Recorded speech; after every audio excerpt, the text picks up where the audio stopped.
தமிழ் சினிமாவில் முன்னணி ஹீரோக்களில் ஒருவராக இருப்பவர் தான் விஷால். இவர் நடிப்பில் 13 ஆண்டுகளுக்கு முன் உருவான திரைப்படம் தான் மதகஜ ராஜா.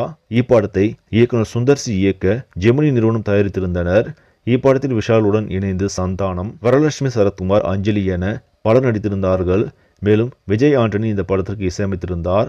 சில காரணங்களால் இப்படத்தின் ரிலீஸ் தேதி பல ஆண்டுகள் தள்ளி போன நிலையில் கடந்த 12ஆம் தேதி வெளியிடப்பட்டது. பெரிதும் எதிர்பார்க்கப்பட்டு வெளிவந்த இப்படம் மக்கள் மத்தியில் நல்ல வரவேற்பை பெற்று மாபெரும் அளவில் வெற்றி அடைந்துள்ளது. இப்படத்தின் வெற்றியை சமீபத்தில் படக்குழுவினர் இணைந்து கொண்டாடி உள்ளனர். இந்த நிலையில் 7 நாட்களில் இப்படம் செய்திருக்கும் வசூல் குறித்த தகவல் வெளியாகி உள்ளது.